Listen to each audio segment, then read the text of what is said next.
G'day guys, we're here at Bernard's place. I'm going to come visit and do a little tour. So, hey guys, going? How are we going? We are here. Awesome. Culture tour coming up. We're here with the team. Yeah.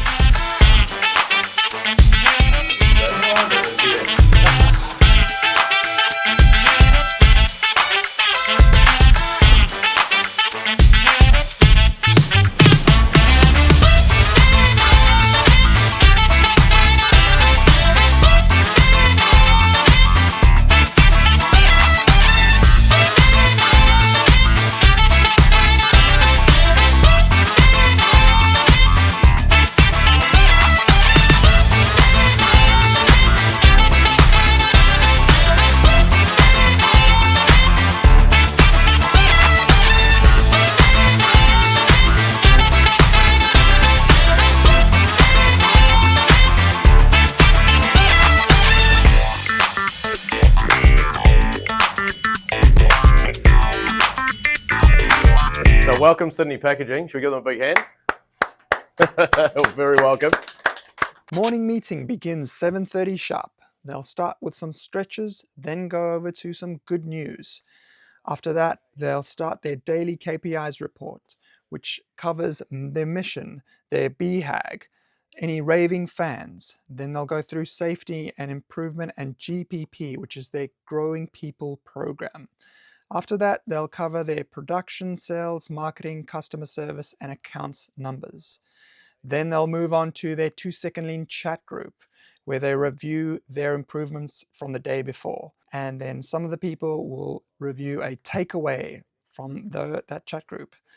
After that, they'll review their support tickets, which are basically any issues that came up from the day before to try and solve problems to help their customers. Then after that, they move on to reviewing a premier principle, the 8 wastes, 3 MUs. And after that, they'll update a FAQ in one of their company documents. Then they'll move on to any roadblocks across the whole team to discuss, and then they'll finish off with their gratefuls. Here are some key takeaways from the meeting. And remember, this meeting team is the 1% improvement meeting. We need to be walking out of here 1% better every morning. So making sure you really leverage these meetings. And non-stop's 8. So we're always trying to build a stop culture here, guys. It's a big challenge we've had as a business. Stop and fix what bugs you, build in quality the first time. So that's a huge thing. That's been a big challenge as a business over the last 6 years. Probably one of the hardest things to practice, but the most important. Mostly level 1 and level 2 improvements. I'll talk to you about a little bit about that afterwards. But level 1 is what gets us in the game and make sure everyone keeps improving every day. It's the sort of easy wins, the little fix what bugs you moments. Sometimes if we're trying to build a new habit as a business, we'll pop it in the agenda and we'll just touch on it for 30 seconds. And then once we've built that habit, it'll disappear off the agenda. So you always make sure your agenda's under review. We try and raise support tickets for any problems we see with our customers, feedback in stores, whatever it might be. And these are a huge part of the meeting. So we treat problems like treasure. That's a really key thing you guys need to focus on as a business if you want to get better. Treat problems like treasure, put them on a pedestal, and try and keep mistake-proofing every process. Really, really critical. Next on the tour was a 3S in the kitchen, and then after that was the bathroom. Here are the key takeaways. Another really key tool is, we call it keeping the rope tight. And this happens all the time on our group chats. So I'll go to our group chat for this yard. We'll just chuck a quick vid on there straight away. Hey team, I've just used the sink here and there was water splashed all around. Just making sure we are leaving it better than we found it. Real simple reminders. Cost you nothing, a few seconds. But again, if you just continue to overlook things like that, your culture will get sloppier and sloppier. To answer your question about when do we improve all day long. So we used to have improvement time, and in the factories they still do. So do what works for you. You're going to find that different areas in the business, different things are going to work. For me, I just do it all day long, and most of the team does the same. Stop and fix what bugs you. And that's the level 1 improvements, the little easy wins. Creating a new label, updating a new SOP. We fired the cleaners 6-7 years ago, and it was the best thing we ever did, because you know what? Paul says lean begins in the bathroom. I reckon he absolutely has hit an absolute winner there. Yeah. Any business I've coached that has tried to not do that and keep the janitors, they never build a great lean culture. Because until we did it, no one respected this area. But if I come in here and find it's not up to standard, like right now, I'll do it. And you say, oh, that's a waste of a leader's time. It's actually one of the most powerful things you can do, you know, like it's unbelievably powerful. People will move mountains for you if you show that you're a truly humble person and you're not above them. There's nothing worse than a boss and servant culture And by doing stuff like this, it's what we call servant leadership. Next on the tour, Bernard explained the Info Hub wall, which helps to clarify the company's purpose, mission, values, principles, and more. Here are the key takeaways.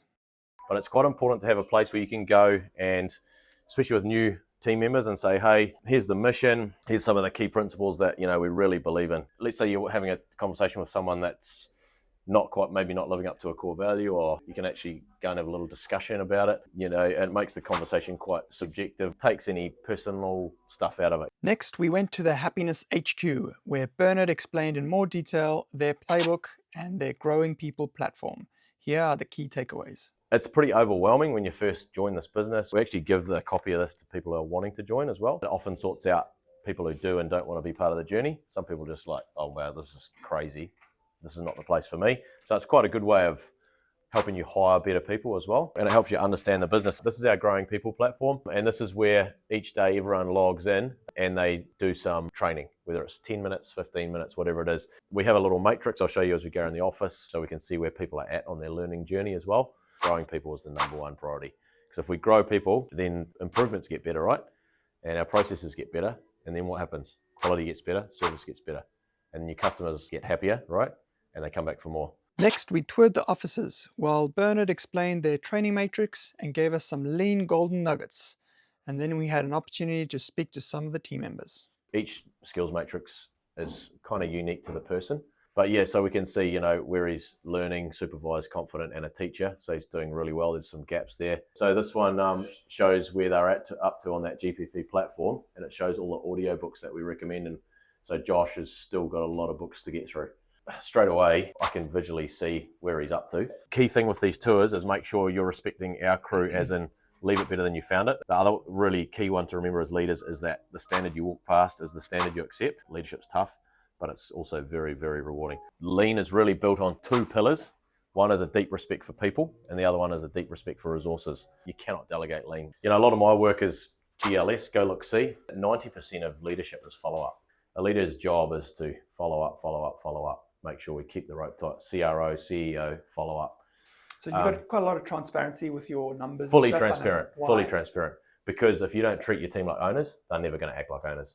Another great app to use personally is Habit Share. It's incredibly powerful. It's a life changer. Jim Collins' theory is fire bullets, then cannonballs. So firing bullets is like trying lots of little things every day, which is level 1 improvements. Shifting the vacuum cleaner, getting cords off the ground, testing our open plan in a small way. Fire bullets, and then if it works, fire cannonballs. Do it properly, go holus bolus, you know, across the company. If you suddenly stop making improvements in November, is life going to get better? Your hours are going to go from 40 to 45 to 50 to 55 to 60. Whereas if you stop and fix what bugs you, your hours might still go up, but they're going to go up less. Does that make sense? Because every little improvement you make is going to save you a few seconds tomorrow and next week and forever. So you have to change your thinking. Paul says lean is all about stop. And that's what I say too. The busier you are, the more important it is to stop and fix what bugs you. What was your name and how long have you been here? Kansas. I've been working here, I think it's coming up 4 years, yeah. What's the thing you like the most about working here? Probably how it's kind of based around the culture mainly. Yeah. Yeah. And what's your favourite improvement that you've made? Probably getting everything off the floor, to be honest. Yeah? It makes it really, I find it easier to work when there's no clutter around me, so Yeah. yeah, there's nothing on the floor. Makes it easier to clean and makes you have a clear headspace for doing work. Reduces the struggle. Hey? Yeah, it does, yeah.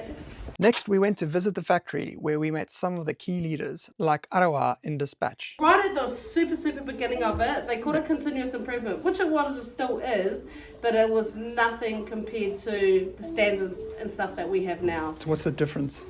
The difference was I had absolutely no idea what I was doing at the start, and neither did anybody else. But now I have a lot of customers come through my door just quickly. Yeah. So just setting up this little thing to show them textures and different designs, that was quick. But I think the best one in our office is actually so simple. It's a blank piece of paper sitting on the side with a Velcro dot, and we have to do a lot of docket scanning. Yeah. So just a simple paper to back it saves us rechecking this way, rechecking that way, and maybe it works if you pull it down. Something so simple literally saves yourself 2 minutes per scan that you're doing. But like before we had like just a cup of just random pens, you know how you just accumulate a whole lot of crap. And now I've just literally have exactly what I need. This is our training matrix wall. So you can see who needs help in what department, and it also helps us to say, okay, Rauna only knows the start, he's just learning. And then you've got all your guides up here as to what and who's on what scale there. Our meeting setup's exactly the same as Aroha's. Go through our practice notes, our issues, we designate who's going where, and then any notes, premier mission, the 3 pillars of lean, 8 wastes, everyone learns all that off by heart, 14 principles, and some lean principles as well. We've got all our Cami cards, training them how to read income statements as well.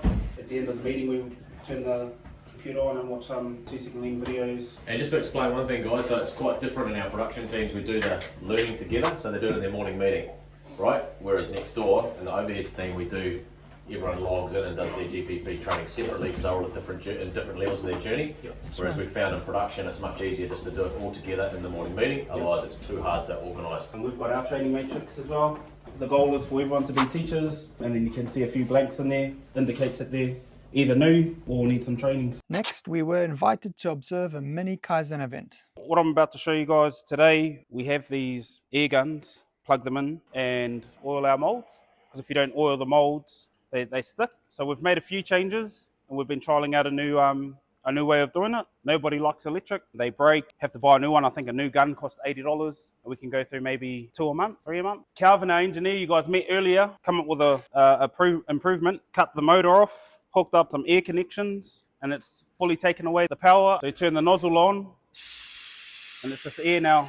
So there's no hazard with electric because it gets wet in here. Oil, you can adjust the airflow as well, which these guys don't know how to do. So we'll do a little Kaizen about how to adjust the airflow, and then we can update our standards, which we do directly from our phone and ready to print after it's all sent and completed. So for the boys watching, to adjust the air, pull this little clip out, and then lefty-loosey makes it spray more, or righty-tighty, and then click it in and she's ready to roll. Next, we took a trip to their lean cave. The point of it is that any of the guys, if they have a problem, they can do level 1 improvements here, so cheap and cheerful stuff, and they definitely make it a little bit easier, removes a bit of a barrier for people to improve. If you make it easy to improve, you're going a long way to creating an improvement culture. Yeah, they can come in here and they can experiment, you know. A lot of level 1 improvements fail, but it means they learn, because if they don't fail, they don't learn. Another thing to keep sharing with your team is that their job role every day is process engineer. They're not turning up to deliver packages or to make this or make that. They're turning up to improve the process. Next, we watched the team working as one on the Gemba. What you should see is flow, no panic, and you shouldn't see too much variation or overburden. So this morning we talked about the 3 MUs, variation and overburden or unevenness and waste, right? So the goal is to build in quality the first time. That's one of our principles, one of the Toyota principles. Every level there's quality checks going on. All the things you see have been done by the lads, not by me or not by management. They're using Gemba docs. A lot of these guys never even finished school. So we get them, give them a whole new world, you know, like we say, the only limit is you, your mindset. So you got to lift their thinking about business as well and what work actually is. Stops them getting depressed, stops them wasting hours on Netflix or gaming and mindlessly wrecking their lives, you know. It's positive. They're in a positive atmosphere. They're lifting each other up. And now for some final words of wisdom from Bernard. Inventory is a coping mechanism to help you run your business. Like in an ideal world, we would have none of that there. We'd be making it just in time for the customer. One of the biggest wastes in business is communication. I'm talking about the biggest roadblocks. A few things I always see in businesses is leadership, not enough good leadership. The other one is communication, which flows on from good leadership. And the other one is problem solvers. You know, those 3 people, it's hard to find people like that. The happiest people you'll meet are the people that are involved in the service of others. Because really lean is all about giving and service, making not just your life easy, but making others' lives easy and better. And lean is a life system. It's not a business system. You've got to stop thinking about it as a business system. It's a way of living. You cannot take a passive approach to waste. If you haven't done lean before, you're drowning in waste, even if you don't know it. How much clutter is there in your facility? A lot. Go look, see. We call it GLS. You cannot spend enough time on the Gemba. The goal with every company should be to be drama-free. So it's your job as leaders right now to get way better at Clear standards, clear expectations, praising them for the good things, so then you'll reward the right behaviors. Don't put off tough conversations. It's the worst thing you can do. Think about culture like a bucket of water. Clear bucket of water only takes one spot of milk and it will cloud that whole bucket. You can say, oh, we can put up with this guy because he's a high performer, he's a good salesman. We can put up with him. If he's not living to your core values, he's the worst thing that can be possibly happening in your business right now. Get him out. I can talk to you for 2 hours about leadership, but you can distill it down to some really simple things. Number one, set the expectations, which is like setting standards, right? Simple rules. Live them yourself, and then reinforce them, like follow up, follow up, follow up. So we've just finished our tour here at Premier Group with Bernard, and it's been absolutely amazing. He's done such a great job. If you have a chance, you need to come out here and do a tour. You will be drinking out of the fire hose. These guys are doing an amazing job. So thanks, Bernard, again. We do like maybe 10 handships today with all the boys up there, and I'm not even lying. You can do a fist bump. Yeah, fist bump. Paper bench one. Yeah. You won.